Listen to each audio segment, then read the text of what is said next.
Hello student, हम लोग आज देखने वाले हैं क्लास 11 का पेपर होने वाला है टर्म 2 का। टर्म 1 का पेपर हो गया था पिछले मंथ, अब होने वाला है टर्म 2 का पेपर, जिसमें झारखंड बोर्ड ने मॉडल सेट दिए हैं, जिसके मॉडल सेट 1 केमिस्ट्री का हम लोग क्वेश्चन देखेंगे जो 1 मार्क्स कंटेन करता है सेक्शन ए का। ओके, आओ, पूछा गया है कि write the Lewis dot structure of carbon monoxide CO molecule. अब देखो, लेविस डॉट स्ट्रक्चर बताता क्या है, इसमें बेसिकली क्या होता है, हम लोग को ऑक्टेट पूरा करना होता है। अब क्या है, जो एलिमेंट्स हैं पीरियोडिक टेबल के, उसके हम लोग के क्या एटॉमिक नंबर और उसके वैलेंसीज और उसमें कितने इलेक्ट्रॉन है ये भी पता होना चाहिए, तब ये इजीली बनता है। ठीक है, चलो देखते हैं। अब क्या है ना कि Lewis dot structure of carbon monoxide में एक है कार्बन जिसका एटॉमिक नंबर होता है 6, जिसमें इलेक्ट्रॉन होते हैं 2 4। तो इसमें कितने इलेक्ट्रॉन है? 4, 12वीं कक्षा में। नेक्स्ट ऑक्सीजन है जिसका 8 इलेक्ट्रॉन होता है, 2 और 6। इसमें 6 इलेक्ट्रॉन क्या है? आउटर मोस्ट शेल में है। तो हम लोग देखेंगे ऐसा, ये देखो, ये है कार्बन का स्ट्रक्चर, कार्बन और उसमें जो इसके लॉन पेयर है, मतलब कि फ्री इलेक्ट्रॉन 1 2 3 4, और ऑक्सीजन पे कितने हैं? 6, 1 2 3 4 5 6। बट अब क्या है, इन लोग को ऐसा पेयरिंग करना है कि ये भी ऑक्टेट पूरा कर ले, मतलब 8 इलेक्ट्रॉन आ जाए इसमें, और ऑक्सीजन पे भी 8 इलेक्ट्रॉन आ जाए। अगर हम लोग इसे ऐसे करें तो यहां देखो, अगर ये इसके साथ पेयरिंग करता है, क्या है ये, अगर ऑक्सीजन कार्बन के साथ पेयरिंग करता है तो इसके 8 इलेक्ट्रॉन हो गए, 2 4 6 8। बट कार्बन इससे पेयर करेगा ना तो 6 इलेक्ट्रॉन होंगे, जो कि क्या हम लोगों ने बात किया अभी अभी कि हम लोग को दोनों चाहिए, कार्बन भी 8 ऑक्टेट पूरा करना चाहिए और ऑक्सीजन भी ऑक्टेट पूरा करना चाहिए। बट यहां पर नहीं हुआ, तो हम लोग क्या करेंगे, ऑक्सीजन से इलेक्ट्रॉन उठाकर इसे एक सेक्शन में देंगे। जैसे कि ये देखो, ये दोनों तो ऑक्सीजन का था ही, यहां पर इसको अच्छे से समझाते हैं, ये भी ऑक्सीजन का ही है। ऑक्सीजन ने एक इलेक्ट्रॉन इधर भी दिया और इधर भी रखा, तो ये क्या हो गया, 3 3 6 और 2 8, ऑक्सीजन का ऑक्टेट कंप्लीट। और ये कार्बन का देखो, 3 3 6 और 2 8, कार्बन का भी ऑक्टेट कंप्लीट। तो ये क्या हो गया, ये इसका ओरिजिनली लेविस डॉट स्ट्रक्चर है कार्बन मोनोऑक्साइड का। इसमें क्या होता है, generally carbon triple bond O, double bond 2 electron 2 electron, ये रहा ट्रिपल बॉन्ड फॉर्म करेगा ये लोग। बेसिकली ये जो dot dot dot dot structure है, इसको आप फाइनली ऐसे देखेंगे। कैसे देखेंगे, कार्बन 1 2 3 3 बॉन्ड, 2 इलेक्ट्रॉन पहले से बचा हुआ, और 2 ये दूसरा, ये 2 ये बचे हुए, बस दैट्स इट। ये है इसका लेविस डॉट स्ट्रक्चर। अब हम लोग आते हैं इसके सेकंड नंबर क्वेश्चन पे। पूछा जा रहा है the value of enthalpy change, the value of enthalpy change of the exothermic reaction. अब सुनो, हम लोग दोनों रिएक्शन के बारे में बात कर रहे थे, एक है एक्सोथर्मिक, एक है एंडोथर्मिक। अब समझो अच्छे से, एंथैल्पी चेंज में एक्सोथर्मिक रिएक्शन क्या बताता है, उससे हीट लिबरेट करता है। जब भी ये रिएक्शन होगा इससे हीट लिबरेट करेगा, विच मीन्स हीट निकलेगा। और एंडोथर्मिक वो हीट को क्या करता है, एब्जॉर्ब करता है। क्या करता है, हीट को एब्जॉर्ब करता है। अब सवाल ये है कि हीट जब आपके, सपोज करो किसी चीज से हीट निकल रहा है, तो क्या करेगा, हीट निकल रहा है विच मीन्स उसमें कुछ चीज कम हो रहा होगा, विच मीन्स उससे कुछ चीज घट रहा है। तो क्या कहेंगे उसको हम लोग, एक्सोथर्मिक रिएक्शन में एंथैल्पी चेंज में जो भी वैल्यूज होता है ऑलवेज नेगेटिव होता है। क्यों, निकला तो ये घट गया, घटने का मतलब क्या होता है, नेगेटिव। और एक दूसरा रिएक्शन एंडोथर्मिक रिएक्शन, जो कि यहां पूछा नहीं गया, हो सकता है आपके एग्जाम में पूछ ले। एंडोथर्मिक रिएक्शन में एंथैल्पी चेंज क्या होगा, ऑलवेज पॉजिटिव। वो क्या करेगा, एंडोथर्मिक क्या करता है, एंटर करता है, मतलब एब्जॉर्ब करता है। एब्जॉर्ब करेगा, कुछ लेते हैं अपन तो अपने पास क्या होता है, ज्यादा होता है, उसको क्या बोलते हैं, पॉजिटिव। सो इसमें यही सेक्शन था। देखो, एक्सोथर्मिक रिएक्शन में एंथैल्पी चेंज क्या होगा, नेगेटिव, इससे निकल रहा है तो ये क्या हो जाएगा, नेगेटिव। और एंडोथर्मिक में क्या बताया मैंने, ये एंडोथर्मिक एक्स्ट्रा है। ओके, ये एक्स्ट्रा है, अगर आपके एग्जाम में आ जाता है ऐसा क्वेश्चन तो इसे भी याद रखना।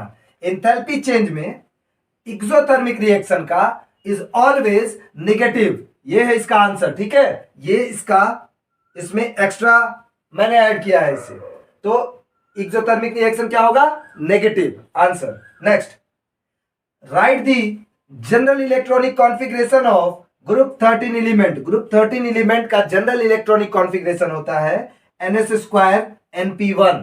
क्या? ns2 np1। अब इसको एक एग्जांपल से समझते हैं। एग्जांपल नंबर 13 जिसका नाम है एल्यूमिनियम। एटॉमिक नंबर 13 क्या है? एल्यूमिनियम। अब इसका जो इलेक्ट्रॉनिक कॉन्फ़िगरेशन होता है 1s2 2s2 2p6 3s2 3p1। यही है इसका electronic configuration, general electronic configuration of group 13 element 3s2 3p1। तो ये क्या हो जाएगा? ns2 np1।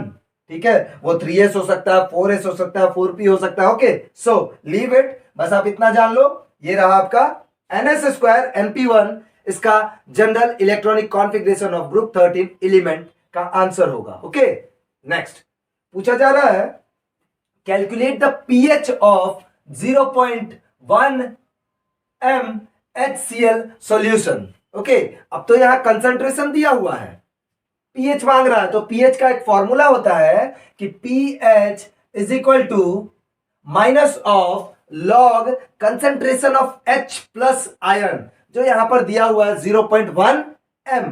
अब क्या करते हैं, उसको डालते हैं, H प्लस की जगह 0.1 है तो माइनस लॉग 0.1 रखा। अब जब हम लोग इस पॉइंट को हटाएंगे, पॉइंट को हटाने से क्या होता है, नीचे पॉइंट के बाद जितना वैल्यू है उसको जीरो के साथ ये करते हैं, तो पॉइंट के बाद एक वैल्यू है तो 1 के साथ एक जीरो ऐड किया तो ये हो गया 1/10। अब जब 10 को ऊपर ले जाएंगे तो 10 पे पावर क्या हो जाएगा? -1। और लॉग की एक प्रॉपर्टी है, उसे जानो, लॉग a पे power b is equal to, जो उसमें पावर होता है वो बाहर आकर मल्टीप्लाई हो जाता है, तो b log a क्या हुआ? b log a, पावर आगे आ गया, तो यहां पर पावर कितना है? -1। तो यहां क्या आ जाएगा? -1 बाहर आ रहा है, इंटू हो रहा है, माइनस तो पहले से था, माइनस इंटू -1 log 10। तो log 10 का वैल्यू होता है 1, ये याद रखना, log 10 का वैल्यू होता है 1। तो ये हो गया 1 माइनस माइनस प्लस, 1 इंटू 1 क्या हो जाएगा? 1। तो इसका आंसर क्या होगा pH का? 1। ओके, सो अब देखते हैं हम लोग define oxidation in term of electronic transition. अब सवाल ये है ना, ऑक्सीडेशन क्या होता है बेसिकली? अभी जस्ट हम लोगों ने जाना एक्सोथर्मिक रिएक्शन, इससे क्या होता है? हीट लिबरेट करता है तो इसमें कमी आती है, विच मीन्स ये साइन क्या होता है? नेगेटिव। तो उसी तरह ऑक्सीडेशन है, बोल रहा है ऑक्सीडेशन एक प्रोसेस है, the process of losing electron, electron को लूज करना, मतलब आपके अंदर से इलेक्ट्रॉन क्या हो रहा है? लूज हो रहा है।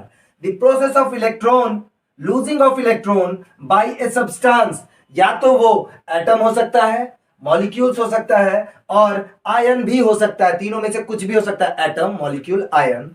The process of losing of electron by a substance which is maybe atom, molecule or ion is called oxidation, which means इसमें हम लोग क्या कर रहे हैं? इलेक्ट्रॉन को लूज कर रहे हैं। जैसे कि सोडियम के बारे में बताते हैं, सोडियम का इलेक्ट्रॉनिक कॉन्फ़िगरेशन विच मीन्स इसका एटॉमिक नंबर होता है 11।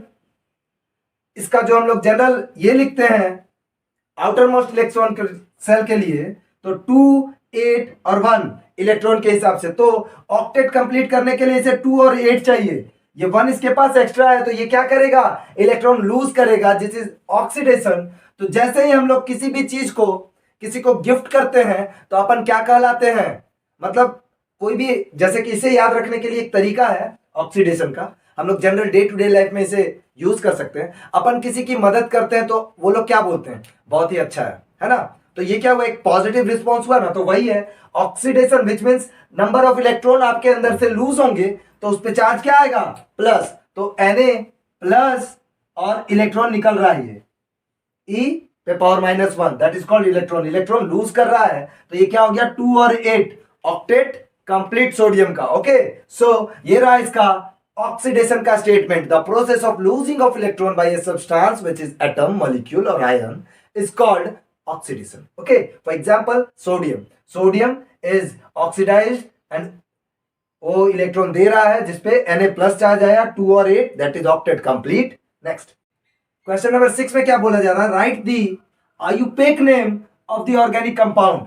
अब ये ऑर्गेनिक कंपाउंड दिया हुआ है, इसका आयुपेक नेम लिखना है। अब हम लोग सबसे पहले इसमें क्या करेंगे पता है? जब कभी भी ऑर्गेनिक कंपाउंड के लिए नाम लिखने बोला जाए तो आपको कार्बन चेन वो भी कितना लंबा वाला चूज करना है। यहां पर देखो 1 2 3 4 5, और अगर नीचे आते हैं तो यहां पर होगा 4, विच इज नॉट पॉसिबल। हम लोग को लॉन्गेस्ट कार्बन चेन चुनना है, हमको 5 मिल गया। अब कुछ लोग ये बोलेंगे इधर से स्टार्ट करते हैं, तो देखो इसका एक पॉसिबल वे है कि पहले हम लोग डबल बॉन्ड, ट्रिपल बॉन्ड और सिंगल बॉन्ड देखते हैं। अगर सिंगल बॉन्ड होता है तो अपन इधर से चलते, it doesn't matter, but double bond पहले मिल रहा है तो उसको प्रेफरेंस क्या करेंगे हम लोग, सबसे नजदीकी प्रेफरेंस देंगे। उसके बाद ये रहा इसका functional group which mean methyl group, ये भी इसके नजदीक मिल रहा है, तो हम लोग इसको सबसे पहले नंबरिंग के सेक्शन में देखेंगे।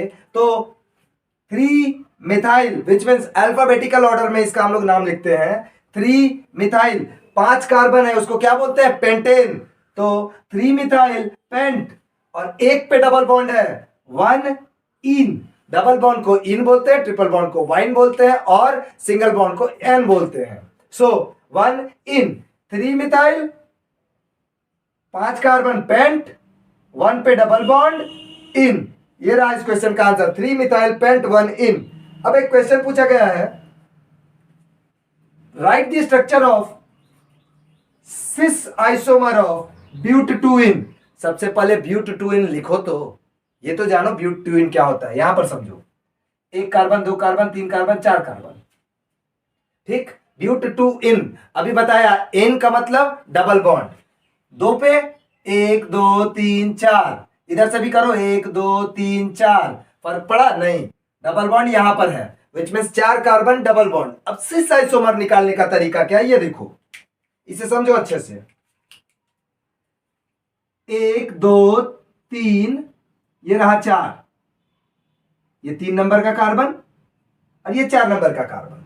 तो हम लोग CH3 C C C C, double bond क्या है 2 और 3, 2 पर है, तो आंसर क्या हो जाएगा। जब कभी भी हम लोग मिथाइल ग्रुप, ये देखो CH3 एक साइड, इसका H और इसका H एक साइड लिख रखा है। अगर जब ये दोनों मिथाइल ग्रुप सेम साइड में होंगे तो इसको हम लोग क्या बोलेंगे, cis form, sis isomer of ब्यूट-2-इन। ठीक, क्वेश्चन में अगर चेंज करके पूछ दे ये कि ट्रांसफॉर्म कैसा होगा, तो कुछ नहीं करना, एक यहां पर CH3 होगा, एक यहां पर लगा देना। जैसे देखो ये रहा CH3, ये क्या है H और H, इन लोगों को क्या कर दिया, ऑब्लिकली हम लोगों ने सेट कर दिया। जैसे ये ऑब्लिकली सेट हो जाएगा, इसको हम लोग क्या बोलेंगे, ट्रांसफॉर्म। ओके, सो ये रहा सिस फॉर्म जो आपके क्वेश्चन का आंसर है। CH3 CH double bond CH CH3, ये HH नीचे, CH3 ऊपर, इसको बोलते हैं सिस फॉर्म। और अगर ये ऑब्लिकली मतलब ऑपोजिट हो जाए दोनों एक दूसरे का, तो इसको हम लोग क्या बोलेंगे, ट्रांसफॉर्म। तो ये रहा आपका पूरा बेसिक, जो आपके झारखंड बोर्ड के पेपर स्टार्ट होने वाले हैं अभी 16 तारीख से, 11 क्लास 11 टर्म 2 सब्जेक्टिव पेपर, उसके मॉडल सेट 1 का सेक्शन ए का 1 मार्क्स का 7 क्वेश्चन ये रहा।